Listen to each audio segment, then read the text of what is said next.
Norma Neufner, policewoman, attached to the juvenile division. I'm on a call from a very worried mother whose daughter is missing. Her daughter's name is Judy Miller.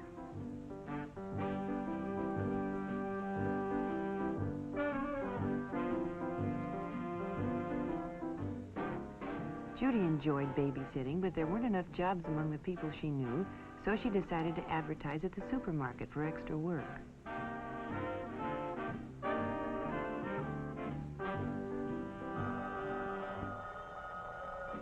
Late the following afternoon, the phone rang, and Judy was offered a job for that evening. The man told her he and his wife were going out to dinner and that their regular could he pick her up in 15 minutes.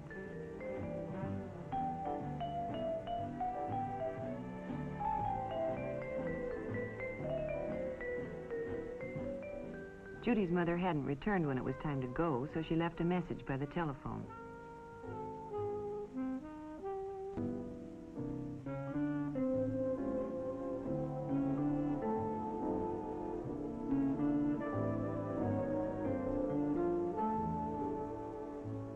When her mother came home, she found Judy's note and called the number to let Judy know she was home in case she wanted anything.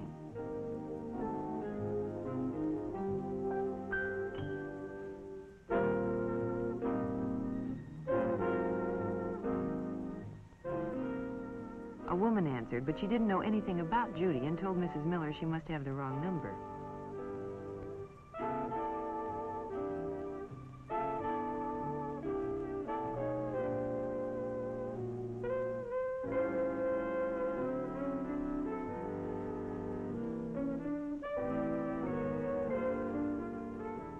By midnight, Mrs. Miller was really worried. She phoned the police and was transferred to juvenile. I took the necessary information and assured her we'd do everything we could. She'd have to try to be patient and wait. The waiting lasted almost a week. Then the report came in. Judy's body had been found on a lonely desert road. The most difficult part of my job is bringing bad news to parents. You can never find the right words to tell a mother her daughter has been murdered. Judy hadn't done anything wrong, she'd only been careless. Careless about whom she'd trusted. In itself, there'd been nothing wrong about advertising for a job, but it led her to trusting a person she knew nothing about. A mentally sick person who used her innocent ad as an introduction to his act of violence.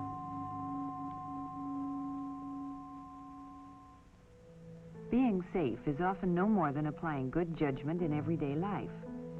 One night while Barbara was babysitting, the doorbell rang. She didn't open the door, but called and asked who it was. A stranger said his car had broken down and could he use the phone. Barbara was very polite, but she told him she was babysitting and expecting a call from her parents. However, she was sure the next door neighbors were home and perhaps he could use their phones. The stranger thanked her and left. Now, Barbara had been polite and helpful, but she hadn't taken any chances. And when her father called, she was safe.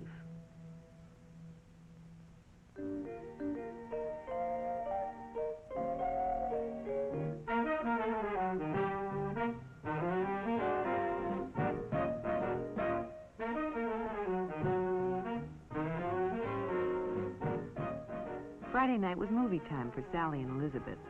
Their parents alternated weeks taking them and picking them up.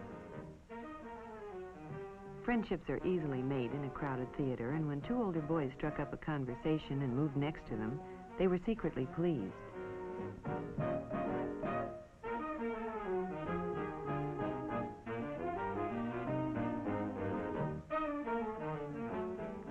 At intermission, Sally found it flattering to have her friends see her in the company of older boys, and when they asked if they could take the girls home, she was all for it. She asked Elizabeth to call her folks and tell them that they could ride with a friend's parents. Elizabeth was tempted, but decided it wouldn't be right, and Sally was disappointed.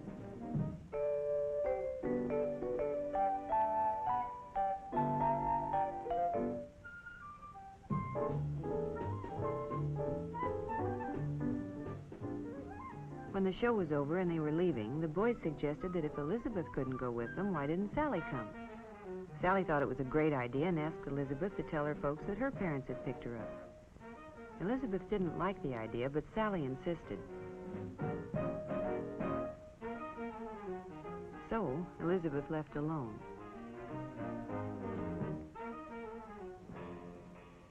Not any of the boys she went with had a car, so it was fun riding with the older fellows. But when they drove right past her house, she became concerned.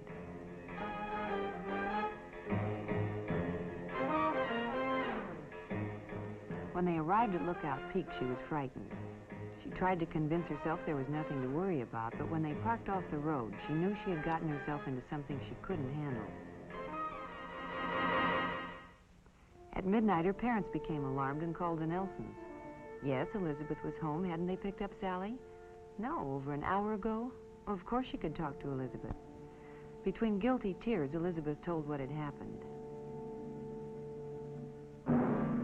Sally had been found, dazedly walking down the road from Lookout Peak. It was a night they'll long remember. In fact, Sally may never be able to forget it. Often seemingly innocent places can turn out to be just where wrong associations are made. Mary met Robert at just such a place. Robert frequented the malt shop in his spare time, which was considerable, as he'd finished high school and didn't work. Here he sought out the company of younger teenagers because he wasn't accepted by those of his own age group. Mary and her girlfriend could always be found at the malt shop after school.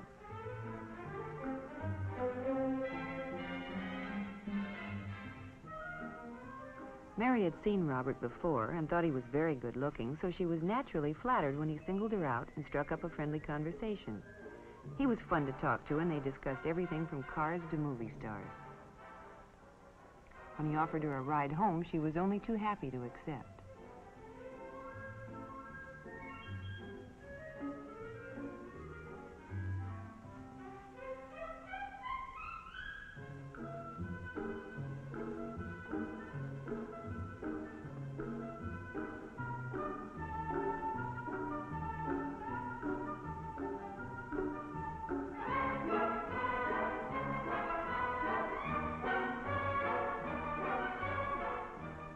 They drove around for a while and talked. Mary was a good listener, and Bob enjoyed nothing more than talking about himself. Mary knew her mother would be upset if she came home with an older boy, so Bob dropped her at the corner.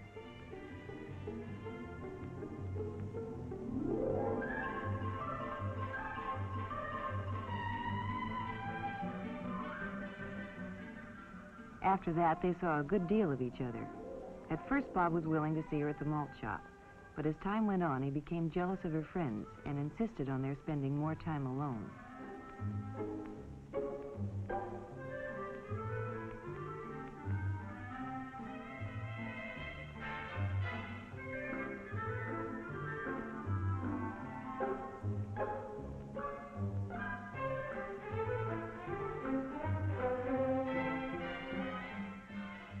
They began to go to secluded places, and their relationship became more intimate. Mary knew things were getting out of hand because Bob became more and more demanding, but not wishing to lose his friendship or the prestige she enjoyed from her friends for having an older boyfriend, she complied with his desire.